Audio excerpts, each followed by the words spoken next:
Selamat pagi, Bapak Ibu Saudara sekalian. Selamat berjumpa kembali dengan kami dari Restoration Christian Church di Los Angeles. Saya Harili, Gembala Sidang. Pagi hari ini, hari Minggu, tanggal 29 Januari tahun 2023, kita akan membahas sebuah topik yang saya beri judul Memecahkan Masalah dengan Cara Yesus, yang akan kita ambil dari kitab Filipi pasal yang keempat ayat 15 sampai dengan 20. Mari kita berdoa. Tuhan Yesus, kebenaran firman-Mu akan hamba-Mu sampaikan. Biarlah kebenaran firman-Mu yang absolut ini, yang mutlak ini dapat memerdekakan kami. Tuhan, tolong kami agar kami dapat fokus kepada Engkau pada saat kami mendengarkan kebenaran firman-Mu. Terima kasih Bapa, berbicara kepada setiap daripada kami. Engkau dipermuliakan, kami bersyukur di dalam nama Tuhan Yesus. Haleluya. Amin. Baik Bapak Ibu Saudara sekalian, mari kita buka Alkitab kita kepada kitab Filipi pasal yang keempat, yang akan kita baca mulai dari ayat 15 sampai dengan ayat yang ke-20. Akan saya bacakan bagi kita sekalian. Kamu sendiri tahu juga, hai orang-orang Filipi, pada waktu aku baru mulai mengabarkan Injil, ketika aku berangkat dari Makedonia, tidak ada satu jemaat pun yang mengadakan perhitungan hutang dan piutang dengan aku selain daripada kamu. Ayat 16. Kamu di Tesalonika pun kamu telah 1-2 kali mengirimkan bantuan kepadaku. Ini di Greek ya, di Yunani. Tetapi yang kuutamakan bukanlah pemberian itu, melainkan buahnya yang makin bertambah, yang makin memperbesar keuntunganmu. Jadi buah pelayanan yang mereka nikmati karena mereka membantu pelayanan Rasul Paulus. Kini aku telah menerima semua yang perlu daripadamu. Jadi dia bisa tinggal melayani. Malahan lebih daripada itu. Aku berkelimpahan karena aku telah menerima kirimanmu dari Epafroditus. Suatu persembahan yang harum. Suatu korban yang disukai dan yang berkenan kepada Allah. 19. Allahku akan memenuhi segala keperluanmu menurut kekayaan dan kemuliaannya dalam Kristus Yesus. Dimuliakanlah Allah dan Bapa kita selama-lamanya. Amin. Memenuhi segala kebutuhan itu, apa saja kebutuhan kita di dalam kehidupan ini, jangan selalu diartikan uang di dalam hal ini.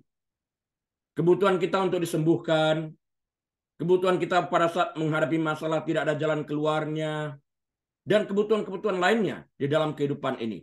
Tuhan akan memenuhi segala kebutuhan ini. Ya. Jadi kita mau belajar pada hari ini memecahkan masalah dengan cara Yesus. Bukan hanya yang dapat kita lakukan, tapi segala sesuatu pertaining kepada kebenaran Alkitab yang ingin kita pelajari dari segala macam sisi pada hari ini. Sekalipun topik khotbah minggu pagi ini adalah memecahkan masalah dengan cara Yesus, namun kita juga akan membicarakan hal-hal lain yang hanya Yesus dapat kerjakan dan kita tidak dapat meniru caranya. Ada juga hal yang demikian. Misalnya apa? Misalnya kita tidak pernah dapat meniru cara Yesus mati di kayu salib untuk menyelamatkan orang berdosa. Kita mungkin bisa mengikuti cara Yesus mati di kayu salib, namun kita tidak dapat menyelamatkan orang berdosa sekalipun kita mati di kayu salib. Kita tidak dapat meniru itu. Untuk itu, saya akan membahas dari dua sisi. Apa yang dapat kita kerjakan dan apa yang tidak dapat kita kerjakan sekalipun kita mengikuti cara Yesus. Di dalam hal ini. Jadi, dari awal saya pengen jelas terlebih dahulu. Dalam cerita yang ingin saya bagikan pada hari ini, saya ingin berbagi cerita tentang anak yang membutuhkan pertolongan orang tuanya dalam segala hal. Suatu hari, ada seorang anak yang berkata, "Ayah, bolehkah aku minta uang 50.000 rupiah? Ya, maukah ayah membantuku mengerjakan soal matematika? Ya, apakah nama ibu kota Australia? Ya, mengapa kita tidak dapat berlibur ke luar negeri seperti keluarga lainnya? Ya, aku gagal dalam ulangan matematikaku hari ini, Ayah. Pertanyaan, permintaan, dan kebutuhan anak-anak kita tampaknya tidak pernah habis-habisnya. Baik sewaktu duduk di kindergarten, SD, SMP, SMA, universitas, atau bahkan setelah menikah. Mereka tidak pernah berhenti membutuhkan pertolongan. Kebutuhan mereka bahkan dimulai, kapan dimulai? Sejak mereka berada di dalam kandungan ibu mereka. Macam-macam yang dibutuhkan mereka. Kebutuhan untuk bertumbuh sehat di dalam kandungan ibu mereka, kebutuhan pengontrolan oleh dokter kebidanan demi kesehatan anak ini dan sebagainya. Seringkali kita dapat menolong mereka, tetapi kadang-kadang kita juga tidak mampu memberi jawaban atau memecahkan masalah yang ada. Karena kita tidak mau tahu. Kita tidak mempunyai jawaban atau solusi atas semua masalah yang ada. Namun kita tahu siapa yang memiliki kemampuan itu. Kita tahu Allah menyediakan semua yang kita butuhkan berdasarkan Filipi 4 ayat 19 yang kita baca tadi. Kita tahu kapan kita memohonkan sesuatu yang benar-benar kita butuhkan, atau kapan kita harus memikirkan ulang permohonan kita itu. Misalnya Musa dari belakang membawa 1,5 juta orang atau 2 juta orang atau 2,5 juta orang itu keluar dari tanah Mesir. Di belakang dikejar oleh Firaun. Di depan ada laut mati, laut merah. Bagaimana caranya ini? Memecahkan masalah ini. Satu-satunya jalan adalah Tuhan yang kepadanya kita menjerit. Dia memecahkan masalah ini dengan membelah laut merah ini. Sehingga mereka berjalan di tempat kering. Waktu orang Firaun dan seluruh tentaranya mengejar, Tuhan menutup kembali laut merah ini. Ini caranya Tuhan bekerja, dan dalam hal ini kita tidak dapat meniru cara Tuhan seperti ini. Kita dapat meniru, tapi hasilnya berbeda. Kita boleh ngomong sampai kapanpun juga di dalam hal ini. Kecuali Tuhan suruh. Adakah manusia melakukan itu? Ada. Nabi Elia, Nabi Elisa membelah sungai Yordan. Dia berjalan di sana. Yosua menghentikan matahari bersinar, tetap pada tempat yang sama dan matahari itu tidak bergerak. Manusia dapat melakukan hal-hal tertentu atas seizin Tuhan. Jika Tuhan tidak mengizinkan itu, kita jangan mencoba meniru apa yang tidak Tuhan kehendaki. Di Korea sekian tahun yang lalu pernah terjadi banjir. Orang ingin menyeberang sungai di tengah-tengah kebanjiran tersebut. Petrus berjalan di atas air, kami pun berjalan. Ya Tuhan gak suruh. Ya kelelap mereka. Ya salah sendiri, ini kebodohan. Di dalam hal ini. Kita harus tahu apa yang kita kerjakan ini. Pertimbangkanlah hal ini. Ketika kita merasa lelah berjalan, Yesus berkata, aku akan memberi kelegaan kepadamu. Matius 11 ayat 28. Ketika kita merasa tak seorang pun mempedulikan, Yesus berkata bahwa dia mengasihi kita. Yohanes 15 ayat 12-13. Ketika kita tidak mengerti akan apa yang terjadi, Allah berkata, dia akan memimpin kita. Mazmur 48 ayat 14. Ketika kita sangat membutuhkan pengampunan, Allah berkata dia akan mengampuni kita jika kita mengakui dosa-dosa kita. Tertulis dalam 1 Yohanes 1 ayat 9. 1 Yohanes 1 ayat 9. Semuanya tersedia bagi kita. Allah adalah Bapa surgawi kita. Dia ingin kita datang kepadanya dengan segala permohonan kita. Dia pengen kita merendahkan diri kita, mengakui kedaulatannya, dan memohonkan hikmat agar dia menuntun kita keluar dari permasalahan yang ada, yang sedang kita hadapi. Kita tidak perlu berdoa, Tuhan singkirkan, tapi kita dapat berdoa, Tuhan tunjukkan jalan kepadaku bagaimana menyelesaikan masalah yang ada ini. Musa diberi petunjuk, laut merahnya tetap ada, tapi Tuhan membelah laut merah tersebut sehingga mereka dapat berjalan di dalam hal ini.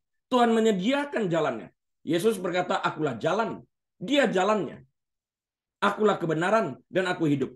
Dan kita tidak pernah sampai kepada kehidupan kalau kita tidak melalui jalan ini. Bagaimana kita bisa sampai kepada kehidupan kekal tanpa melalui Yesus? Jalan, kebenaran, hidup. Kita nggak bisa bypass melewati jalan dan kebenaran dan langsung mendadak hidup. Nggak bisa. Kita harus menerima satu paket ini.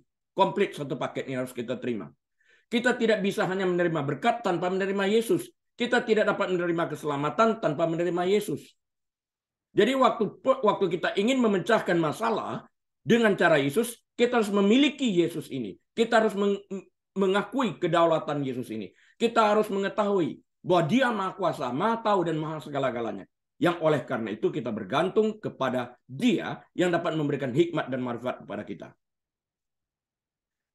Allah, saya katakan tadi, adalah Bapa surgawi kita. Dia ingin kita datang kepadanya. Udah pasti dengan segala permohonan kita. Artinya kita diwajibkan merendahkan diri, mengakui ketidakmampuan kita, dan karena itu bergantung kepada Dia.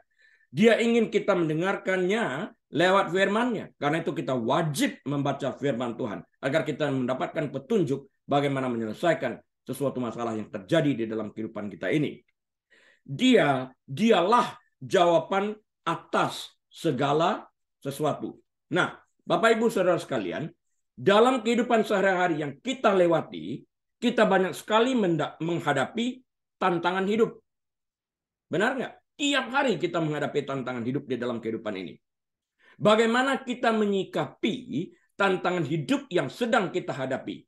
Apakah kita mencari Tuhan karena kita semata-mata memiliki kebutuhan jawaban atas masalah yang sedang kita hadapi, apapun masalah itu?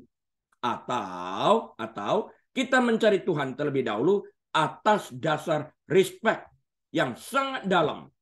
Karena kita tahu siapa Tuhan itu. Memang benar, Tuhan yang Maha Tahu dapat memberikan jawaban terhadap segala permasalahan dalam hidup ini. Tetapi apakah kita mencarinya semata-mata karena masalah yang sedang kita hadapi, atau kita mencari Dia karena kita sungguh-sungguh mengasihinya, menghormati Dia? Jangan sampai kita mencari Tuhan karena kita memiliki masalah dan kemudian melupakan Tuhan itu. Artinya kita datang dengan masalah bukan karena kita menghormati Dia. Kita harus benar-benar tahu tentang hal ini. Jika kita mencari Tuhan semata-mata untuk mendapatkan jawaban atas masalah yang sedang kita hadapi, apapun masalah itu, maka siapakah Tuhan itu sesungguhnya? Melalui sikap yang sedang kita tunjukkan ini. Jika kita mencari Tuhan semata-mata untuk segala permasalahan hidup yang kita hadapi, maka segala sesuatu yang kita kerjakan itu adalah semata-mata tentang kita dan bukan tentang Tuhan yang kita hormati. Seharusnya kita mencari Tuhan terlebih dahulu karena Dia adalah Tuhan yang besar dan penuh kemuliaan, sehingga kita karena cinta kepadanya menghampiri Tuhan ini untuk membawa korban puji-pujian, untuk mengagungkan namanya, untuk menghormati namanya yang kudus ini. Dengan segala keberadaan kita menghampiri Dia, mencari Dia dengan segenap hati kita. Yang lain-lainnya akan Tuhan bereskan. Dengan mendekat kepada Tuhan, kita akan dapat hikmat dan marifat dari Tuhan untuk menyelesaikan segala permasalahan hidup yang sedang kita hadapi. Masih ingat tentang ilustrasi ban sepeda yang saya berikan tahun lalu? Ban sepeda paling luar dan kemudian ada jari-jari sepeda yang dihubungkan dengan hub, HUB bahasa Inggrisnya. Saya nggak tahu bahasa Indonesianya. Dari titik luar dari arah ban itu mendekat ke dalam, jari-jari sepeda itu makin mengecil jaraknya. Ban sepeda ini melambangkan dunia. Titik tengah tadi di mana jari-jari sepeda ini bertemu melambangkan Tuhan. Artinya, semakin dekat kita kepada Tuhan itu, jari-jari sepeda ini melambangkan manusia, semakin mendekat kita kepada Tuhan itu, semakin dekat hubungan kita antara sesama manusia. Semakin kita menjauhi Tuhan, semakin kita mendekati dunia, semakin besar jarak jari-jari sepeda itu, semakin jauh jarak antara sesama kita manusia. Jadi, semakin dekat kita kepada Tuhan, semakin banyak hikmat, semakin banyak marifat yang akan kita peroleh, semakin kencang urapan Tuhan yang akan kita alami di dalam hal ini.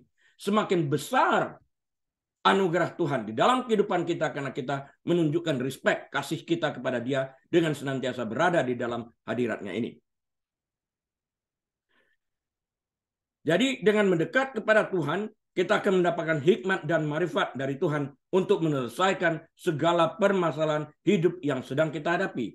Sikap seperti ini menunjukkan sikap hormat dan respect kita kepada Tuhan, dan pada saat yang sama Tuhan akan menunjukkan jalan untuk menyelesaikan masalah hidup yang sedang kita hadapi melalui hikmat yang diberikannya kepada kita karena kita sedang berada di dalam hadiratnya.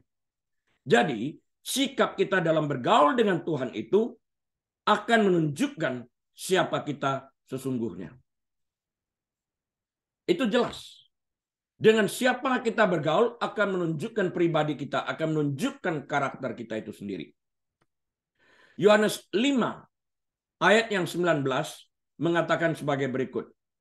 Aku berkata kepadamu, ini Yesus, sesungguhnya anak, artinya dia, tidak dapat mengerjakan sesuatu dari dirinya sendiri, jikalau tidak ia, artinya sang anak Yesus itu, melihat Bapa mengerjakannya. Artinya ia melakukan segala sesuatu sesuai dengan apa yang dilihatnya pada Bapa. Sebab apa yang dikerjakan Bapa, itu juga yang dikerjakan anak, kata Yesus. Jadi anak melakukan segala sesuatu dengan cara Bapa yang dilihatnya. Bukankah kita juga harus melakukan segala sesuatu seperti yang dilakukan Yesus? Jadi kita wajib memecahkan masalah seperti apa yang kita lihat Yesus lakukan. Artinya memecahkan masalah dengan cara Yesus. Waktu Yesus berhadapan dengan Herodes, Herodes ini rindu sekali untuk melihat Yesus melakukan mujizat. Dalam istilah Herodes ini melihat sebuah kejadian keajaiban seperti orang main sulap. Apakah Yesus melakukan itu? Sama sekali tidak. Bagaimana dengan kita? Apakah kita merasa terintimidasi? Lebih baik kutunjukkan kebolehanku. Apakah begitu?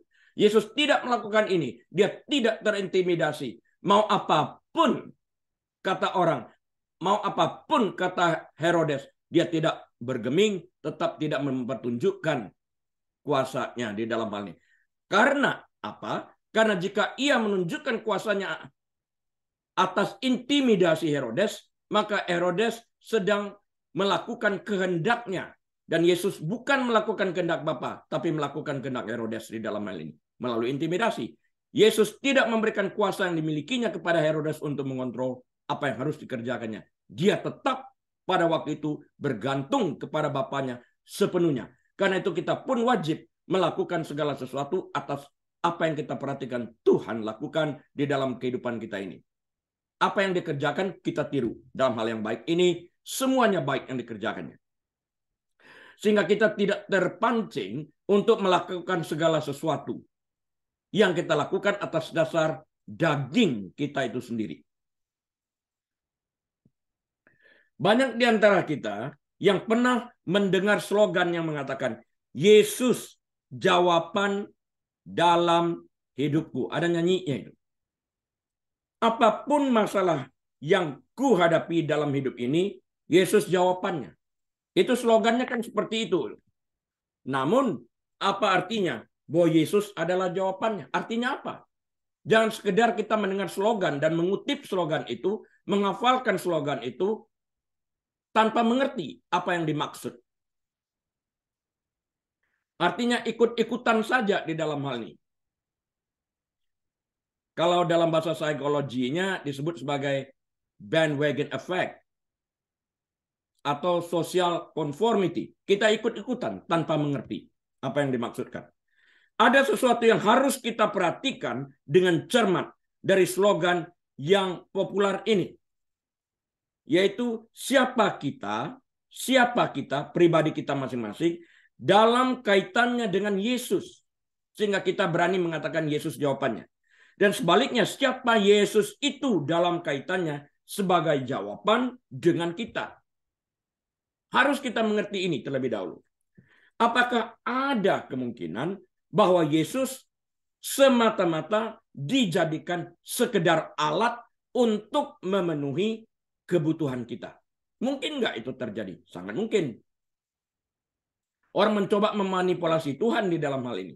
Jika hal ini terjadi karena motivasi kita yang salah, siapakah Yesus itu bagi kelompok orang yang memiliki pandangan seperti ini?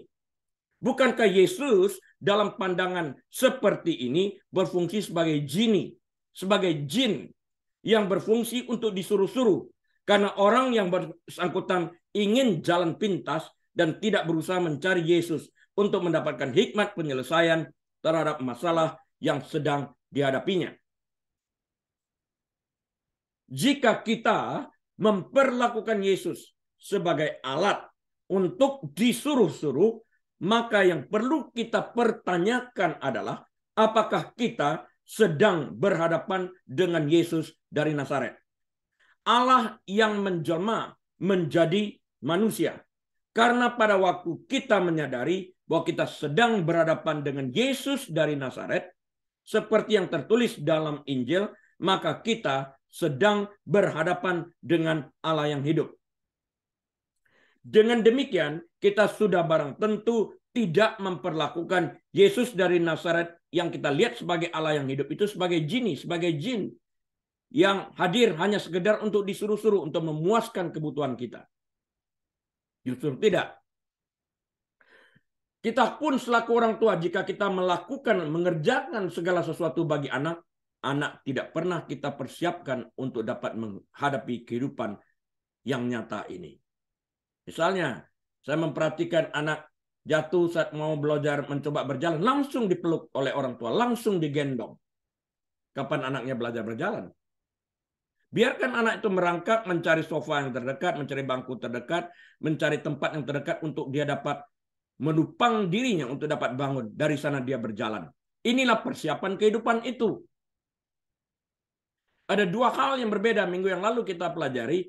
Ayah mempersiapkan anak adalah ibu memprotek anak. Dua karakter yang harus kita balance out satu dengan yang lain. Hal lain yang perlu dipertanyakan adalah Yesus adalah jawaban untuk apa? Saya berharap yang ingin disampaikan orang ketika mereka mengklaim bahwa Yesus adalah jawabannya adalah bahwa Yesus adalah jawaban atas hubungan kita yang sudah rusak melalui dosa dengan Allah Bapa. Ketika Tuhan menciptakan Adam dan Hawa, mereka menikmati persekutuan yang erat, yang sempurna dengannya. Tetapi Adam berdosa karena tidak mentaati perintah Allah atas dasar pilihannya dengan mempergunakan free will yang Tuhan berikan kepadanya. Sehingga membawa kematian ke dalam dunia. Bukan hanya dia, tapi setiap orang yang lahir setelah dia ikut menikmati dosa yang membawa kematian ini. Karena itulah dikatakan upah dosa adalah maut. Nah, itu tertulis dalam Kejadian pasal yang ketiga ayat 8 sampai 19, ayat 8 sampai 19, Kejadian 3 ayat 8 sampai 19, dan kemudian Roma 5 ayat 12, Roma 6 ayat 23, 1 Korintus 15 ayat 21 dan 22, 1 Korintus 15 ayat 21 dan 22 sebagai referensinya. Bagian penting dari kematian itu adalah kematian rohani. Adam mati, dia terpisah daripada Allah. Inilah awal daripada kematian rohani itu. Selain itu kematian fisik. Jumlah umur manusia terbatas. Suatu saat kita akan mati. Hubungan manusia dengan Tuhan rusak. Tuhan menyediakan penutup untuk Adam dan Hawa dari ketelanjangan mereka akibat dosa yang dilakukan mereka. Kejadian 3:21. Kita lihat pada awalnya. Mereka ingin memakan buah itu agar mendapatkan apa? Yang memberikan pengertian. Akhirnya mereka inginkan hikmat. Tapi mereka lupa pada waktu mereka memakan itu mereka menentang Allah. Artinya mereka menjauhkan diri dari Allah. Maka mereka mendekatkan diri kepada dunia. Sehingga bukan hikmat Allah lagi yang tinggal pada mereka. Tapi hikmat dunia. Lihat. Solusi pertama. Mereka menyematkan daun ara untuk menutupi kemaluan mereka. Tuhan merubah ini dengan menyembelih binatang pertama di Taman Eden untuk menutup mereka. Darah ditumpahkan untuk menutup dosa. pada waktu Yesus dikorbankan sebagai anak domba Allah yang sempurna, dia tidak menutup dosa, tapi dia menghapus dosa. Hikmat Allah bekerja. Kita lihat di dalam hal ini. Jadi jika kita mendekat kepada dunia, hikmat yang kita peroleh adalah hikmat dunia. Jika kita mendekat kepada Tuhan, hikmat yang kita peroleh adalah hikmat Tuhan. Seringkali tidak masuk akal, nggak apa-apa, tapi justru itu yang Tuhan sediakan bagi orang yang berharap kepadanya, karena hasil akhirnya itu yang akan menentukan. No one celebrates the beginning, the end itu yang orang rayakan. Awal tidak penting, akhir daripada segala sesuatunya itu yang menentukan. Kita beriman baik pada awalnya, tapi gagal pada akhirnya itu jelek. Lebih baik seorang bekas penjahat menjadi orang baik, menjadi pendeta, daripada bekas pendeta menjadi perampok. Akhir daripada segala sesuatu itu menentukan. Tuhan menyediakan penutup untuk Adam dan Hawa dari ketelanjangan mereka akibat dosa yang dilakukan mereka. Dan menjanjikan penebus yang akan mengalahkan setan dan mendamaikan Allah Bapa dengan manusia berdosa. Tertulis di dalam Kejadian 3:15. Kejadian 3:15 adalah berita baik, kabar baik, yaitu Injil pertama yang masuk ke dalam Alkitab itu. Ke dalam dunia ini kita lihat. Allah menjanjikan sejak di dalam Kejadian 3:15 bahwa penebus akan diutus. Narasi Perjanjian Lama secara bertahap mengungkapkan rencana Tuhan untuk menyelamatkan manusia. Perjanjian Baru menunjukkan kepada kita bahwa Yesus adalah penebus yang dijanjikan. Yesus menebus dosa kita dan memulihkan hubungan kita sebagai manusia berdosa yang percaya dan beriman kepadanya dengan Allah Bapa. Ini Bapa memecahkan masalah dosa yang kita lihat dengan mengorbankan Yesus. Ini cara Bapa. Cara ini tidak pernah dapat kita tiru. Sekalipun kita bisa mati dengan seperti Yesus mati, tapi kematian kita tidak pernah menghasilkan pertobatan. Kita tidak dapat, artinya kematian kita, saya jelaskan, artinya kematian kita sekalipun kita meniru seperti Yesus mati di kayu salib, namun kematian kita tidak dapat menyelamatkan satu jiwa berdosa manapun yang percaya kepada kita. Tidak dapat. Tapi orang dapat memiliki iman yang lebih teguh, iya. Itu benar. Banyak darah yang ditumpahkan oleh para martir menyebabkan orang berbalik daripada kejahatan dan bertobat. Serdadu yang melihat kematian Yesus itu bertobat dan akhirnya menerima Yesus sebagai Tuhan dan Juru Selamatnya. Yesus berkata, "Akulah jalan dan kebenaran dan hidup. Tidak ada seorang pun yang datang kepada Bapa kalau tidak melalui aku." Kalau tidak melalui aku. Nah, ini tidak dapat kita contoh. Kita tidak dapat mengatakan tidak ada orang yang dapat datang kepada Bapa kalau tidak melalui aku manusianya ini. Nggak bisa. Karena kita tidak mempunyai kuasa untuk menyelamatkan orang masuk ke dalam kerajaan surga. Yesus yang dapat mengatakan, "Akulah jalan dan kebenaran dan hidup. Tidak ada seorang pun yang dapat datang kepada Bapa kalau tidak melalui aku." Dia satu-satunya jalan untuk sampai kepada Bapa. Yesus adalah jawaban, satu-satunya jawaban untuk memperbaiki hubungan kita yang sudah rusak melalui dosa dengan Allah Bapa. Di luar Yesus tidak ada keselamatan. Lihat dalam Kisah Para Rasul pasal yang keempat ayat 12, 1 Timotius 2, 5 dan 6 sebagai referensinya. Istilah Alkitab untuk tindakan Allah berdamai dengan umat manusia yang berdosa disebut sebagai rekonsiliasi. Ya. Roma 5 ayat 10 mengingatkan kita bahwa di dalam Kristus musuh-musuh Allah dijadikan sahabatnya dan diberi hidup. Sebab jikalau kita ketika masih seteru, artinya masih musuh, diperdamaikan dengan Allah oleh kematian anaknya, Yesus Kristus, lebih-lebih kita yang sekarang telah diperdamaikan pasti akan diselamatkan oleh hidupnya. Udah pasti. Janji ini. Yesus adalah jawaban atas masalah keterasingan kita dari Allah. Keterbuangan kita, keterasingan kita, kejauhan kita. Yesuslah yang memungkinkan dosa-dosa kita diampuni. Artinya kita diampuni, dosa kita dibayarkan. Upah dosa adalah maut, ini dibayar oleh Tuhan Yesus. Dan kita dijadikan anak-anaknya, berdasarkan Yohanes 1 ayat 12 dan 13. Yesuslah yang memperbaiki hubungan kita dengan Allah, sehingga kita dapat bersekutu dengannya selama hidup kita, dan pada akhirnya hidup bersamanya dalam kekekalan pada saat kita meninggalkan dunia ini.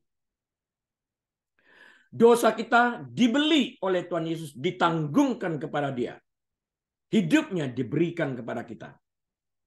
Artinya kita manusia berdosa yang percaya kepada Yesus, ditebus. Dosa kita ditebus. Kita manusia berdosa diampuni. Kita sebagai manusia yang berdosa, kita orangnya diampuni. Dosa kita ditanggungkan kepada Yesus yang membayar upah dosa tersebut.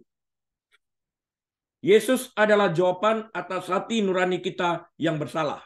Bahkan setelah kita diselamatkan, kita masih berdosa dan mengalami akibat sementara dari dosa. Dosa menghalangi kita untuk bersekutu dengan Allah sepenuhnya. Tetapi kita memiliki janji Allah. Jika kita mengaku kondisinya, jika kita mengaku dosa kita, maka Ia adalah setia dan adil, sehingga Ia akan mengampuni segala dosa kita dan menyucikan kita dari segala kejahatan kita. 1 Yohanes 1 ayat 9. Jika kita mengaku dosa kita, artinya jika kita mengakui kita berdosa, artinya we own our sin, we own our wickedness, we admit it, then God will forgive us.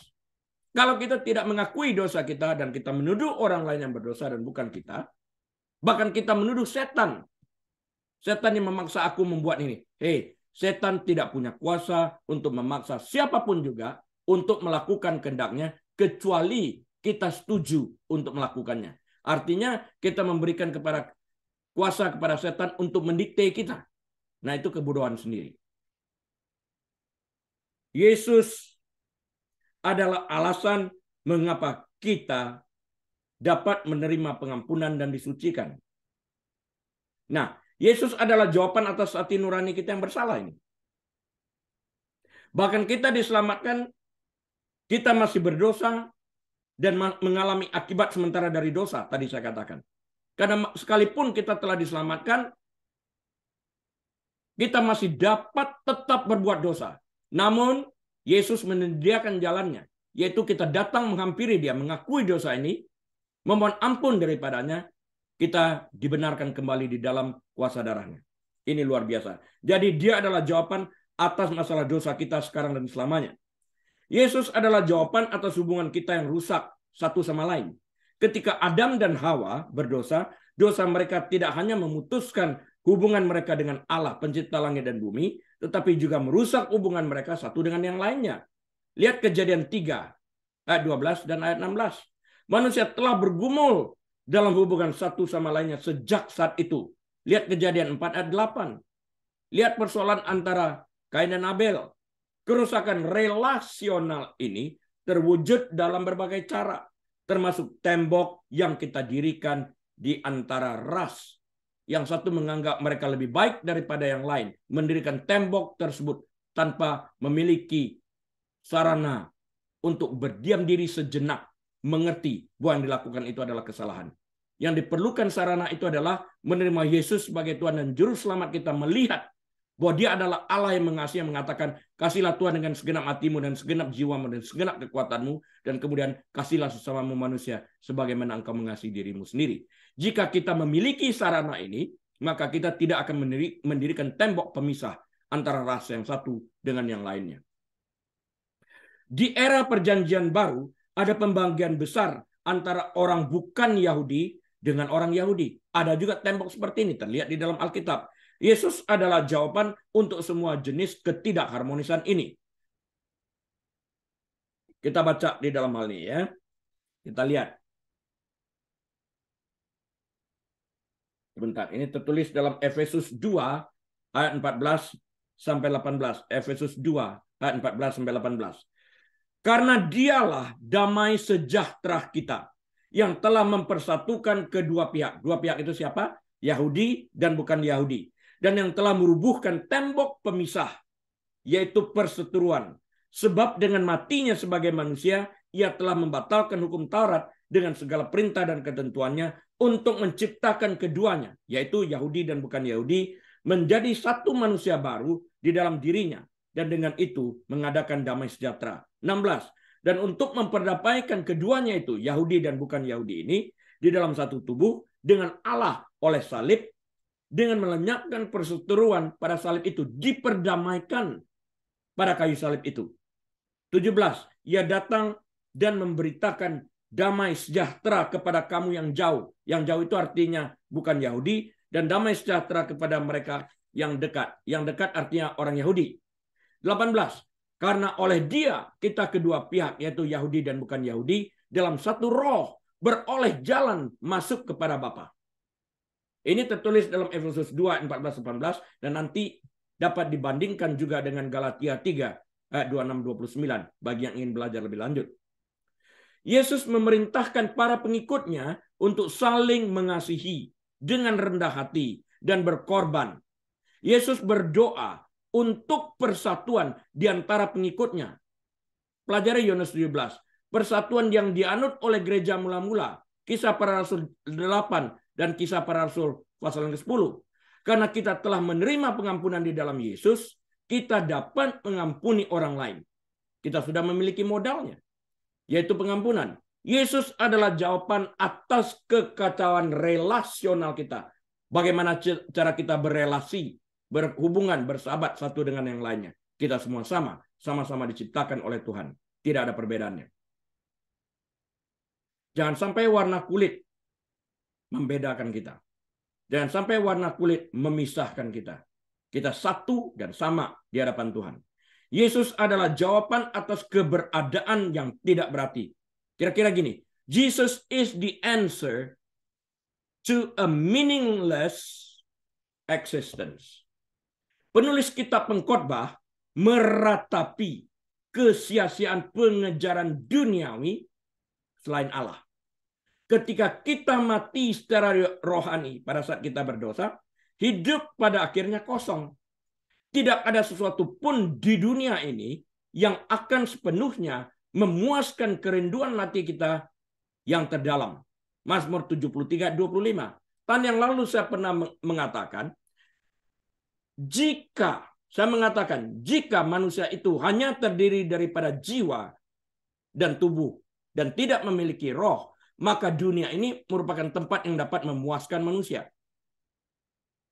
Tetapi karena manusia itu memiliki roh, jiwa, dan tubuh, manusia itu menjadi makhluk rohani. Karena itu dunia tidak pernah dapat mengisi kekosongan manusia ini, dan dunia tidak dapat menyelesaikan masalah rohani. Karena itulah manusia harus mendekatkan kepada diri mereka kepada Tuhan, di mana kebutuhan rohani mereka dapat dipenuhi oleh Allah pencipta langit dan bumi ini melalui Kristus Yesus Putra Tunggalnya. Dia Allah damai sejahtera itu.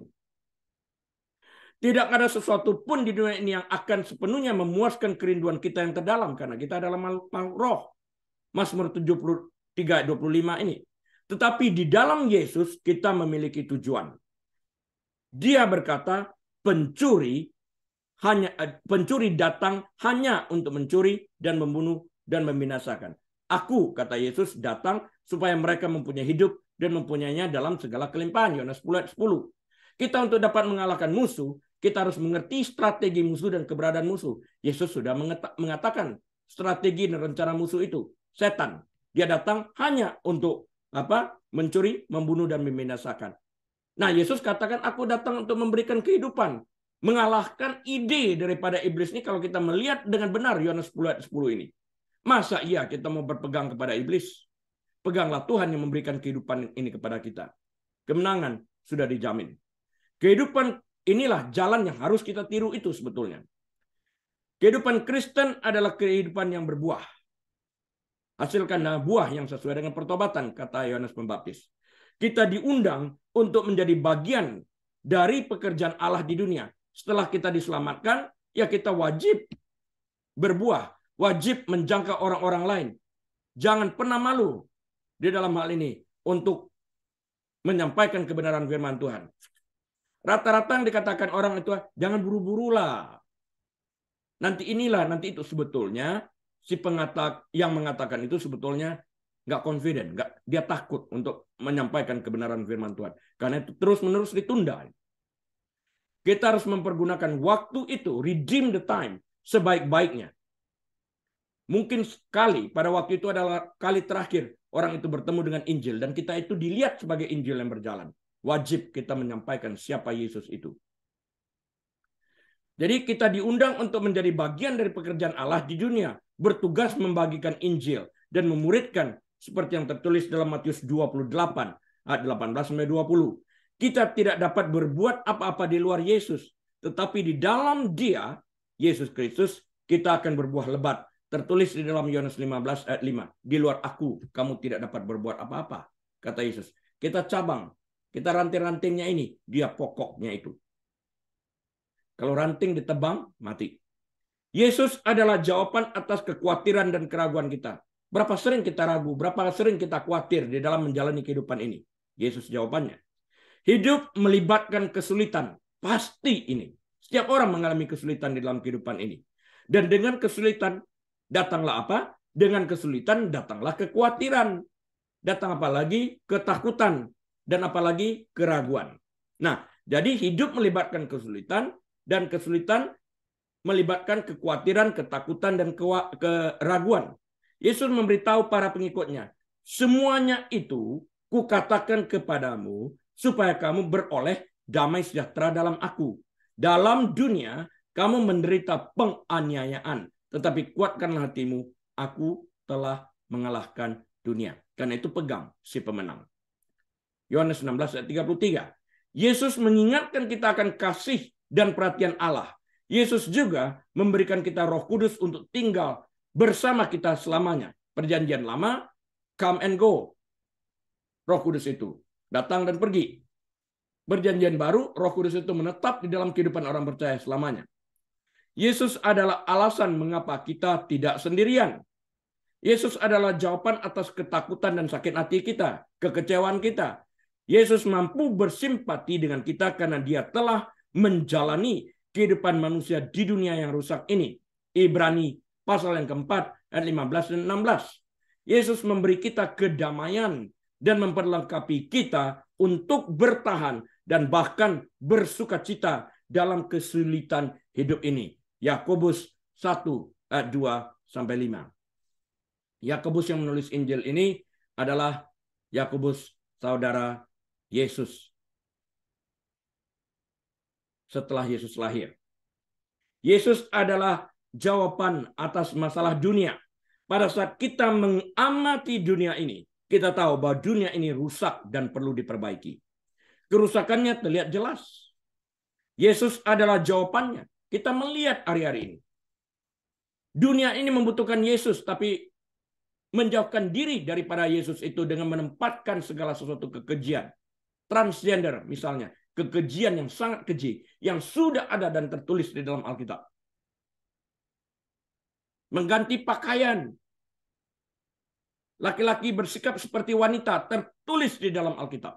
Sudah ada sejak dahulu, dikecam oleh Alkitab. Sekarang ada gereja yang membuka diri untuk membenarkan ini. Ini keterlaluan. Dia punya rencana untuk memperbaiki dunia rusak ini. Tuhan punya rencana. Sebab seorang anak telah lahir untuk kita. Seorang putra telah diberikan untuk kita. Lambang pemerintahan ada di atas bahunya. Dan namanya disebut orang penasihat ajaib. Allah yang perkasa. Bapa yang kekal. Raja damai. 7. Besar kekuasaannya. Dan damai sejahtera tidak akan berkesudahan di atas tahta Daud dan di dalam kerajaannya. Karena ia mendasarkan dan mengokohkannya dengan keadilan dan kebenaran dari sekarang sampai selama-lamanya. Kecemburuan Tuhan semesta alam akan melakukan hal ini. Tertulis dalam Yesaya 9 ayat 6 dan 7. Kedamaian dunia telah terbukti menjadi tujuan yang sulit dipahami di dunia kita yang dilanda perang ini. Sekarang sedang perang banyak ini. Yang terakhir ini Rusia dengan Ukraina. Tetapi suatu hari nanti, Yesus akan mengatur segalanya dengan benar. Dan Raja Damai akan memerintah dengan keadilan sejati. Mengantarkan pada masa berkat dan karunia yang belum pernah sama sekali dilihat dunia. Tertulis dalam Yesaya 11. Wahyu 21 menubuatkan langit baru dan bumi baru. Lalu aku mendengar suara yang nyaring dari tahta itu berkata, lihatlah, kemah Allah ada di tengah-tengah manusia, dan ia akan diam bersama-sama dengan mereka. Mereka menjadi umatnya, dan ia menjadi Allah mereka. Dan ia akan menghapus segala air mata dari mata mereka, dan maut tidak akan ada lagi. Tidak akan ada lagi perkabungan atau ratap tangis atau duka cita, sebab segala sesuatu yang lama itu telah berlalu. Ini saya ambil dari Wahyu 21 ayat 3-5. Ayat yang kelima, yang duduk di atas tahta itu berkata, lihatlah, aku menjadikan segala sesuatu baru, dan firman-Nya, tuliskanlah, karena segala perkataan ini adalah tepat dan benar. Yerusalem baru akan kita nikmati. Suatu hari akan tiba ketika masalah dunia akan diselesaikan, semuanya akan dibuat baru, dan perdamaian akan memerintah dengan menguasai dunia ini. Damai ini hadir karena Yesus Sang Raja Damai akan memerintah di Yerusalem baru. Kita sekalian sangat merindukan kedatangan Sang Raja Damai ini, Yesus Kristus kembali. Percaya bahwa Tuhan tidak pernah lalai menepati janjinya, sekalipun ada orang yang menganggapnya sebagai kelalaian. Saya ulang, Tuhan tidak lalai menepati janjinya, sekalipun ada orang yang menganggapnya sebagai kelalaian. Tetapi ia sabar terhadap kamu, karena ia menghendaki supaya jangan ada yang binasa, melainkan semua orang berbalik dan bertobat. 2 Petrus 3 ayat 9. 2 Petrus 3 ayat 9. That none should perish. Jangan sampai ada orang yang binasa. Tuhan terus memberikan kesempatan kepada kita untuk bertobat. Nah, tapi jika kesempatan itu datang, kita tidak memiliki usaha, kita tidak mempersiapkan diri kita, maka kesempatan itu hilang. Dan pada waktu kita mati, tidak ada kesempatan lagi. Jadi setelah mati, percuma didoakan untuk orang itu diselamatkan. Karena untuk diselamatkan dari Roma 10 ayat 9 dan 10, diperlukan percaya di dalam hati dan mengaku dengan mulut.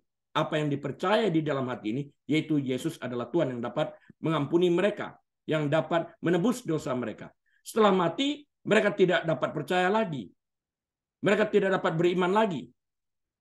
Karena itu pada waktu hidup harus dibuat keputusan itu. Dan iman ini dapat ditransfer sampai ke dalam kekekalan, di mana kita masuk di dalam kerajaan surga bagi mereka yang percaya kepada Yesus dengan segenap hati mereka.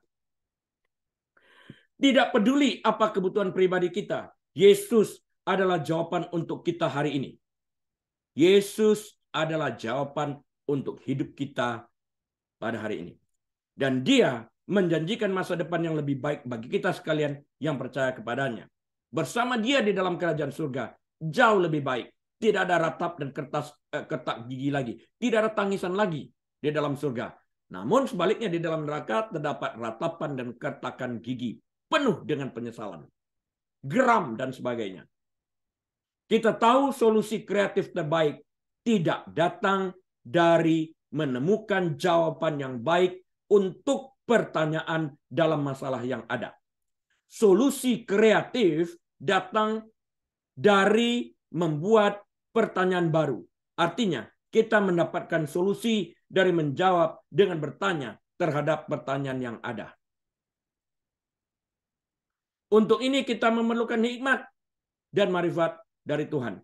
Yesus sangat kreatif. Setiap kali menjawab pertanyaan yang menghendaki solusi, Ia memberikan solusi melalui pertanyaan yang diajukannya terhadap pertanyaan yang ada, yang merupakan inti dari permasalahan yang ada.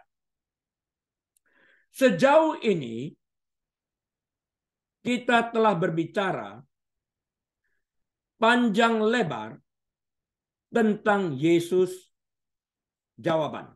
Dan kita telah membahas dari berbagai sisi. Jika ada orang yang bertanya tentang masalah keselamatan misalnya, kita dapat menjawab dengan bertanya seperti berikut ini. Adakah orang yang tidak berdosa di dunia ini? Kita tahu Roma 3 ayat 10 mengatakan, tidak ada yang benar, seorang pun tidak. No one is righteous. No, not one. Jadi kita tahu bahwa kita semua adalah orang berdosa yang membutuhkan juru selamat. Dalam hal ini, kita telah melihat bagaimana jawaban kreatif dihasilkan dengan menjawab melalui pertanyaan juga. Kalau kondisinya semua orang berdosa pasti masuk neraka, kita tidak dapat menemukan jawaban yang lebih baik daripada dengan bertanya, bagaimana aku dapat diselamatkan dari keberadaanku yang pasti masuk neraka jika aku mati di dalam dosa? Jawabannya hanya terdapat di dalam Alkitab yang mengungkapkan kebenaran absolut. Kenapa kebenaran absolut? Karena Alkitab ini ditulis langsung oleh Tuhan. Ia menceritakan tentang Tuhan oleh satu pribadi yang melihat Tuhan yang berasal dari surga. Namanya Yesus. Dia jalan kebenaran hidup. Dia dapat menunjukkan jalan ke surga karena dia berasal dari surga. Yang lain-lainnya mencoba menceritakan tentang surga yang mereka belum pernah lihat. Mereka mencoba untuk menggambarkan Tuhan yang belum pernah mereka lihat. Karena itu mereka menggambarkan Tuhan itu seperti imajinasi mereka. Macam-macam bentuknya. Tapi Yesus menggambarkan Tuhan itu tidak seperti yang dapat dimengerti oleh manusia dalam bahasa sehari-hari. Saya ingatkan ini, bahasa manusia adalah bahasa yang terbatas pada segala sesuatu yang kita lihat, yang dapat kita dengar, yang dapat kita rasakan, sesuatu yang dapat kita lihat. Roh tidak dapat kita lihat. Karena itu manusia mengalami kesulitan jika Allah menggunakan bahasa yang menggambarkan roh. Karena itulah Yesus yang mengetahui kelemahan daripada manusia untuk mengerti roh yang tidak dapat dilihat. Dia menggambarkan dengan ilustrasi-ilustrasi tentang siapa Tuhan itu, tentang apa itu kerajaan surgawi. Dari apa yang tertulis di dalam Alkitab kita dapat mengerti dengan benar siapa Tuhan itu dan bagaimana cara untuk sampai kepada tempat kediaman Tuhan yang disebut surga ini. Yang tidak dapat ditolong oleh satu manusia manapun kecuali oleh Tuhan Yesus.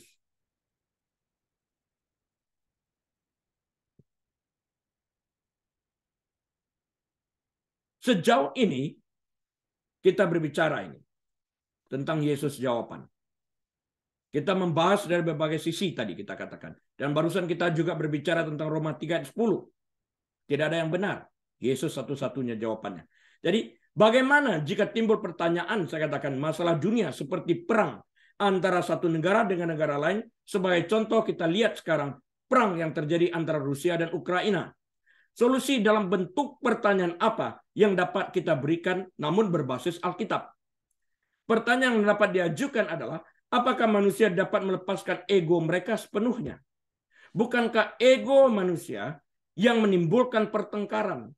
Bukankah ego manusia menimbulkan keributan? Bukankah ego manusia menimbulkan peperangan, permusuhan, dan perkelahian? Bukankah ego manusia berusaha menciptakan kesempatan untuk menjebak orang lain dan memancing untuk timbulnya peperangan? Jadi masalah ego memegang peranan penting dalam segala permasalahan, keributan, perkelahian, iri hati, peperangan di dalam dunia ini. Contoh yang dapat kita ambil dari Alkitab adalah Lukas 14 ayat 1 sampai 14. Namun kita akan membahas sampai ayat 6. Mari kita baca dan bahas terlebih dahulu Lukas 14 ayat 1 sampai 6 ini. Injil Lukas pasal 14 ayat 1 sampai 6. Akan saya bacakan bagi kita sekalian. Ayat pertama dari Lukas 14. Pada suatu hari Sabat, Yesus datang ke rumah salah seorang pemimpin dari orang-orang Farisi untuk makan di situ. Semua yang hadir mengamat-amati dia. Watch him closely. Dengan seksama. Ya. Mengamati dia dengan seksama artinya watch him closely. Ayat 2. Tiba-tiba datanglah seorang yang sakit busung air berdiri di hadapannya. 3. Lalu Yesus berkata kepada ahli-ahli Taurat dan orang-orang Farisi itu, katanya, diperbolehkankah menyembuhkan orang pada hari Sabat atau tidak? Karena Yesus tahu pikiran mereka. Mereka itu diam semuanya. Lalu ia memegang tangan orang sakit itu dan menyembuhkannya dan menyuruhnya pergi. 5. Kemudian ia berkata kepada mereka, siapakah di antara kamu yang tidak segera menarik keluar anaknya atau lembunya kalau terperosok ke dalam sebuah sumur, meskipun pada hari Sabat. Ayat 6, mereka tidak dapat membantahnya. Kata yang digunakan untuk mengamat-amati atau watch ini tadi dalam bahasa Yunani adalah paratereo. Artinya mengamat-amati dengan niat jahat, dengan maksud jahat, memasang perangkap di sana. Mereka sedang mencari kesempatan untuk menjebak dia dan menghukum dia. Bahkan mereka membuat sebuah kesempatan, membuat sebuah opportunity. Mereka tidak hanya mencari kesempatan seperti itu, mereka mencoba untuk menciptakan kesempatan, membuat kesempatan untuk menjebak Yesus dengan menghadirkan seorang pria yang menderita sakit busung air, dropsy dalam bahasa kedokterannya. Itu adalah kumpulan air di dalam lambung itu. Di dalam perutnya. Bukan dalam lambung, dalam perutnya. Di dalam ruangan abdominalnya ini. Mereka yakin bahwa Yesus akan menyembuhkan orang itu. Dan hari itu adalah hari Sabat. Dan mereka berharap mereka dapat menggunakan kesempatan yang mereka buat dengan menghadirkan seseorang dengan penyakit busung air untuk menangkap dia. Karena hari itu adalah hari Sabat. Jadi ini rancangan. Dari mana kita tahu? Orang Farisi tidak melakukan hal ini pada waktu mereka makan. Sekarang mereka undang Yesus kepada dinner untuk makan malam. Namun mereka hadirkan seorang dengan busung air. Dan mereka rancang itu pada hari Sabat. Jadi mereka tahu kalau Yesus melihat orang sakit dengan penuh belas kasihan, dia pasti menyembuhkan. Karena itulah Yesus bertanya, bolehkah orang menyembuhkan? Karena dia tahu mereka menjebak. Dia mulai dengan pertanyaan untuk mengatakan kepada mereka, jebakan kamu tidak akan berhasil. Dan kemudian yang kedua dikatakan, kalau anak kamu, lembu kamu jatuh ke dalam sumur pada hari Sabat, segera dikeluarkan atau biarkan mereka mati. Keluarkan. Loh, kalau kamu tahu berbelas kasihan begitu kepada anak kamu, kepada lembu kamu, kenapa aku tidak? Di dalam hal ini. Ya. Alasan mereka melakukan semua ini adalah karena mereka memiliki masalah ego yang kita katakan tadi. Mereka mengira mereka lebih unggul dari orang lain dalam hal spiritual. Orang lain busuk. Orang lain dianggap anjing. Kategori mereka adalah anjing bagi orang Farisi.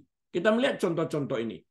Jadi mereka mengira mereka lebih unggul dari orang lain dalam hal spiritual, dalam hal moral, dalam hal sosial. Tetapi Yesus melihat pada kedalaman hati mereka yang jahat, dan pada dasarnya Yesus mengatakan kepada mereka, hei, lepaskan egomu itu. Yesus menjawab pertanyaan yang ada dalam hati mereka tentang menyembuhkan orang pada hari Sabat dengan mengajukan pertanyaan, siapakah di antara kamu yang tidak segera menarik keluar anaknya atau lembunya kalau terperosok ke dalam sebuah sumur meskipun pada hari Sabat? Ayat 6, mereka tidak sanggup membantahnya. Kenapa mereka tidak sanggup membantahnya? Karena ia mengatakan kebenaran. Yang dilakukan itu adalah kebenaran. Pada hakikatnya masalah yang ada dalam dunia ini banyak yang disebabkan karena masalah ego yang memiliki kepentingan pribadi sehingga menimbulkan pertengkaran, kebencian, iri hati, bahkan peperangan. Satu hal yang saya perhatikan dalam dunia konseling, pada waktu mereka melakukan ini, mereka tidak pernah memikirkan bahwa mereka bertindak atas dasar ego.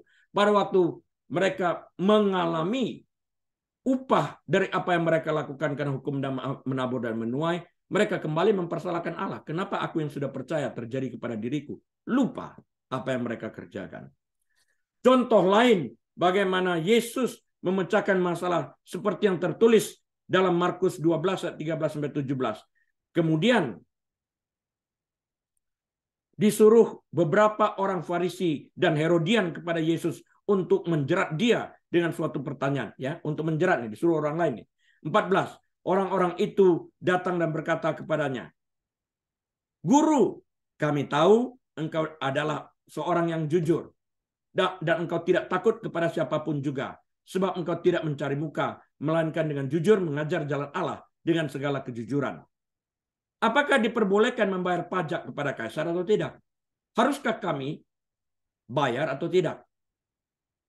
Saya kadang-kadang dalam dunia konseling melihat ini, orang melemparkan pertanyaan-pertanyaan seperti ini untuk melepaskan tanggung jawab dan dapat menjebak, menjerat saya untuk bertanggung jawab. Saya mengerti juga akan hal-hal yang ini. Dari waktu ke waktu saya melihat taktik-taktik seperti ini. Tetapi Yesus mengetahui kemunafikan mereka. Lalu ia berkata kepada mereka, "Mengapa kamu mencobai aku? Bawalah kemari suatu dinar supaya kulihat." 16. Lalu mereka bawa. Maka ia, yaitu Yesus, bertanya kepada mereka, "Gambar dan tulisan siapakah ini?" Jawab mereka, "Gambar dan tulisan Kaisar." 17. Lalu kata Yesus kepada mereka, "Berikanlah kepada Kaisar apa yang wajib kamu berikan kepada Kaisar, dan kepada Allah apa yang wajib kamu berikan kepada Allah." Mereka sangat heran mendengar dia. Yesus menghasilkan solusi kreatif dengan menjawab pertanyaan dengan bertanya. Reaksi yang terlihat dari solusi kreatif ini adalah bahwa mereka heran akan kemampuan Yesus memecahkan masalah. Kalau dalam keributan tadi, pada hakikatnya masalah yang ada dalam dunia ini banyak yang disebabkan karena masalah ego yang memiliki kepentingan pribadi, sehingga menimbulkan pertengkaran, kebencian, iri hati, bahkan peperangan. Nah, sebagai penutup, ringkasan saya, summary saya, atau closing statement saya adalah, kita dapat belajar dari Tuhan Yesus bagaimana memecahkan masalah tanpa keluar dari konteks permasalahan dengan membuat pertanyaan baru terhadap pertanyaan yang ada dari sebuah permasalahan. Ada kalanya kita tidak dapat memecahkan masalah dengan cara Yesus, misalnya memecahkan masalah kematian kekal dengan mati bagi orang berdosa yang percaya kepadanya agar mereka pun dapat mengalami hidup kekal bersamanya di surga. Kita tidak dapat menyelamatkan orang untuk masuk ke surga melalui kematian kita. Tidak dapat. Namun kita dapat memberitakan Injil yang menyelamatkan kepada orang berdosa agar mereka pun dapat diselamatkan melalui pengorbanan Kristus Yesus di kayu salib. Kematian kita tidak pernah, saya ulang, kematian kita tidak pernah akan dapat menyelamatkan orang berdosa. Jadi dalam hal ini, kita tidak dapat memecahkan masalah kematian kekal, seperti yang Yesus lakukan bagi orang berdosa. Namun kita dapat mengambil bagian dalam memecahkan masalah ini dengan menunjukkan ada satu pribadi yang dapat memecahkan masalah kematian kekal masuk ke neraka ini, dengan memindahkan orang tersebut masuk ke dalam kerajaan surga untuk menikmati kehidupan kekal. Sebuah pribadi, satu pribadi yang bernama Yesus Kristus. Namun dalam banyak hal lain, tersedia begitu banyak cara yang dapat kita lakukan untuk memecahkan masalah yang ada di dunia ini. Pada saat kita mengikuti cara Yesus, pada saat ia memecahkan beraneka ragam masalah dalam kehidupan sehari-hari ini. Amin. Tuhan Yesus memberkati. Mari kita berdoa. Maha besar Engkau Tuhan, Maha pemurah, Maha pengasih, Maha penyayang, panjang sabar-Mu dan berlimpah kasih setia-Mu. Tuhan Yesus, terima kasih untuk kebenaran firman-Mu. Hamba-Mu telah berhenti berbicara, biarlah Roh Kudus melanjutkan berkarya di dalam setiap hati orang yang mendengarkan berita firman ini melalui YouTube. Bapak, Ibu, Saudara sekalian kasih Tuhan, mari kita buka pintu hati kita dan angkat kedua tangan kita. Terimalah berkat Tuhan. Kiranya Bapa yang Maha Pemurah, Pengasih, dan Penyayang itu menyinari wajahnya atas setiap daripada kita. Sehingga engkau akan dibuat menjadi kepala, bukan ekor. Naik dan tidak pernah turun. Diberkatilah engkau saat engkau masuk. Diberkatilah engkau saat engkau keluar. Diberkatilah bakulmu. Diberkatilah tempat adonanmu. Diberkatilah kandunganmu. Diberkatilah rumah tanggamu. Diberkatilah kesehatanmu. Diberkatilah pekerjaanmu. Diberkatilah pelayananmu. Apapun yang engkau kerjakan, Tuhan yang membuat engkau berhasil. Dan kiranya hikmat marifat daripada Bapa Surgawi, damai sejahtera dari Tuhan Yesus Kristus, dalam persekutuan yang manis dan erat bersama dengan Tuhan Allah Roh Kudus menyertai kita sekalian saat ini sampai selama-lamanya. Yesus Kristus datang kali keduanya menjemput kita semua yang percaya kepadanya. Haleluya. Amin. Baik, Bapak Ibu Saudara sekalian, kebaktian sudah usai. Biarlah kita menikmati damai sejahtera Tuhan atas seizin Tuhan. Kita dapat kembali berjumpa minggu depan. Tetap jalankan protokol kesehatan. Tuhan Yesus memberkati. Shalom.